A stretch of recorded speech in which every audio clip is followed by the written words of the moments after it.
Alright guys, welcome back to part 2 of Eleague Hype video. In this video, we're going to be talking about the day 1 predictions and of course, which teams I think are going to make it into the playoffs. So I'm on the Eleague Major website. This is the official page for the Eleague Major, obviously being hosted by Eleague. They have all the information on here.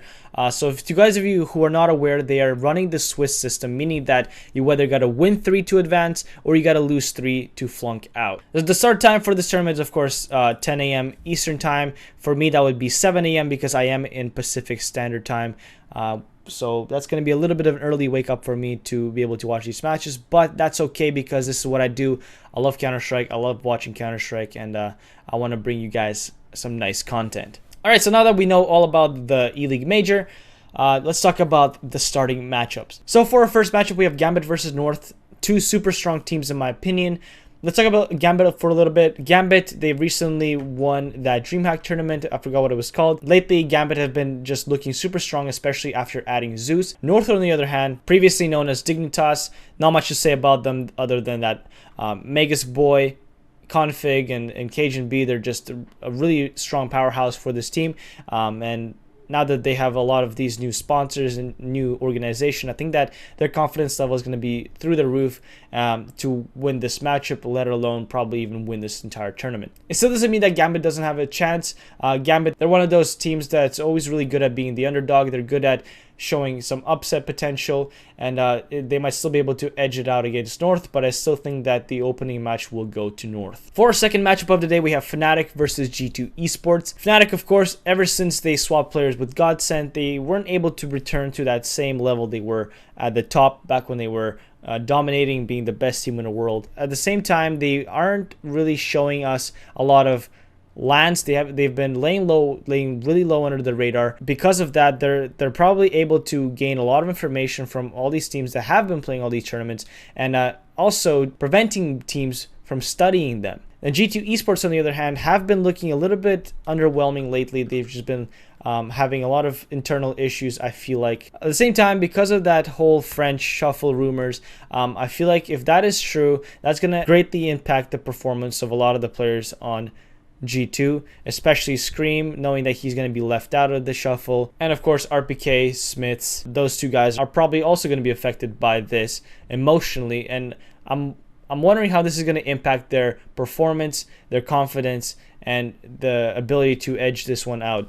So that's why I think that Fnatic is just going to simply be able to take them due to them being able to study their opponent, G2 Esports not being able to study them because they haven't been playing lately, and G2 Esports being affected by this shuffle. Alright, so for the third matchup, we have SK Gaming versus HellRaisers.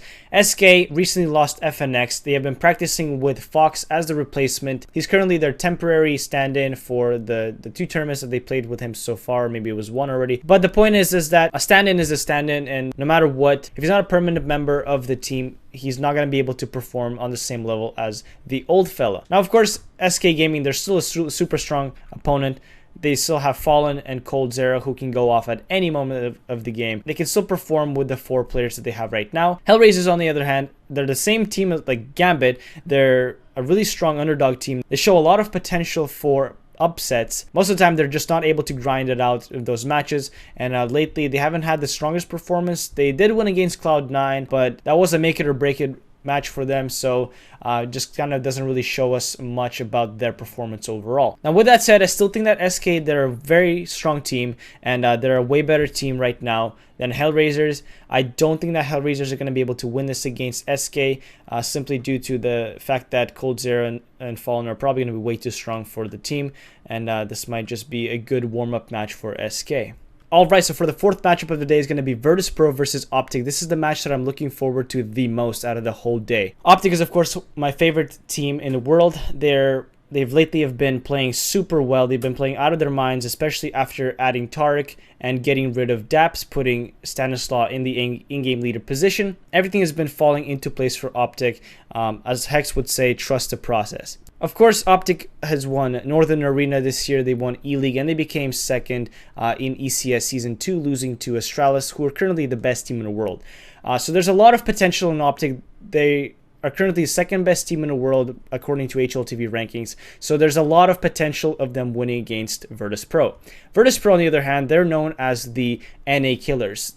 I don't think a single NA team has won them in series or even a best of one for that matter at all. Virtus.pro, they have been regarded to as the best team in the world a couple of times in 2016, but lately we haven't seen a lot of performance from them simply because they just haven't been competing. They did have WESG where they didn't have a strong showing in it. I'm not sure what they placed, but the point is that they didn't win. That's simply what it comes down to. It's winning. So the last time Virtus.pro and Optic met, I don't remember what tournament it was, but I do remember that they went into the second map on Cobblestone, and Virtus.pro ended up actually winning 16-14 against Optic in a very, very close match. But I still think that Virtus.pro is going to be able to win it against Optic, just because there's going to be a lot of pressure on Optic to be able to win against VP themselves. The next matchup is Navi versus Mousesports. Two teams that are both in really weird places right now in their careers. The last time Navi played was in Eleague Season 2, where they placed 9 to 12th, which is a horrendous finish. And before that, they played in IM Oakland, which they placed, again, like 9 to 12th or something like that. The team itself just wasn't able to fire off and become really good.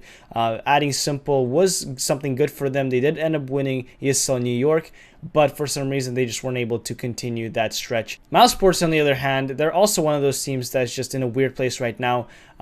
They had a really good run in the qualifiers, but that is because they played teams like Spirit, Tyloo, and they had a really nice finish against Immortals where they won 16-3 against them. So currently, of course, both teams are struggling just a little bit, but with that said, I still think that Navi is a way better team than Mousesports as a whole. Of course, with Simple being one of the best players in the world currently, if he's able to go off and play with the rest of his team and his team being able to play with him, I think that Navi could have a really strong showing, not just in this game, but in this event as a whole. So that's why I think Navi is going to be able to take it against Mousesports, just because currently they are looking a little bit stronger, especially the amount of hours that Navi's putting into practice as of right now. Alright, so now we're on to our third to last matchup, which is going to be Liquid versus Envious. Not much to say about Liquid, other than since they lost Simple, with Pimp, they haven't been able to achieve that same level. Liquid, they went from being probably the best team in NA to just dropping down to being really, really invisible and completely lackluster in all of their performances and all of their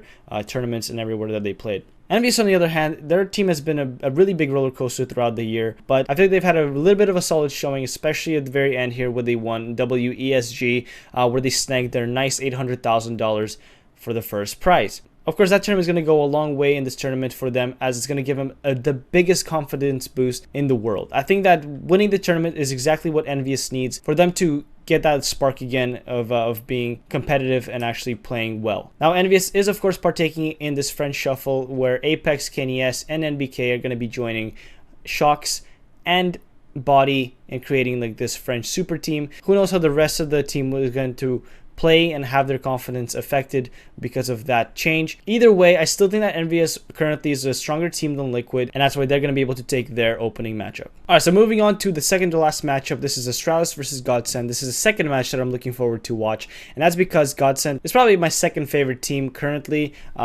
even though they've been super disappointing lately. So of course, Godsend, ever since they swapped with Fnatic, everybody said that Godsend is going to get the better half of the deal, but it actually ended up that Godsend ended up getting the worst side of the deal because they haven't even been able to get out of Premier. They haven't been able to qualify for a lot of these major tournaments, and just simply they've been completely underwhelming, disappointing, and lackluster. On the other hand, we have Astralis, who is currently the best team in the world, who, in my opinion, I think is going to take this matchup really easily. Even if Godsend starts to roll, I still don't think they're going to be able to close this one out against Astralis.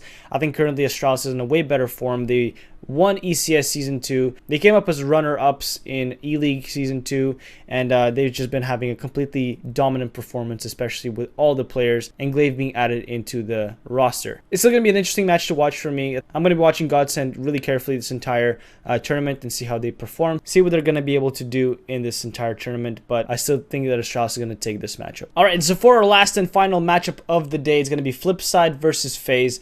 Flipside, there's not much we can say about Flipside other than the fact that they're pretty sure they've made every single major ever since they started competing for them. And correct me if I'm wrong, but I believe that Flipside actually has made it into every legend status in all the majors that they've competed in. Now, FaZe, on the other hand, Obviously, they had to requalify, but they had a really strong showing in the qualifications where they went 3-0, and they weren't fluky wins either. They were actually pretty dominant as well. Flipside, they haven't really been playing too many tournaments lately. We haven't seen them do much in the past few months. They haven't been able to get to a really high level in a long time. Going into this tournament, pretty sure that's gonna impact them a lot. FaZe, on the other hand, ever since they added Kerrigan, that put a lot of structure on the team, and it really shows because now FaZe is starting to play a lot better as a team. They're starting to show a lot more potential in being really high tier team, and now they're actually being favored to win this whole tournament as a whole. So with that said, I don't think Flipside has a chance against FaZe. I think FaZe is gonna have a pretty good time against Flipside. I think it's gonna be a one-sided affair this entire best of one, but there's only one way to find out, and that's to tune in tomorrow and watch all these Eleague matches. So now that I'm done with my predictions for day one, I'm going to give you guys my predictions of which teams are going to make it out into the playoffs. Alright, so starting from the top, these are the teams that I think have the highest potential of making it out into the playoffs and becoming legends for the next major. So I think it's going to be Gambit, it's going to be North, SK Gaming, Virtus Pro, Optic, Navi, Astralis, and of course FaZe. These are the 8 teams that I think are going to make it into the playoffs. What do you guys think? What teams do you want to make it into playoffs? And which teams have the highest potential of making it in there? Hope you guys have enjoyed this video. Hope you guys have enjoyed my analysis, my little bit of a talk about all these teams. Hope you guys have enjoyed this video. My name has been LongBarrel, and remember, be water, my friends.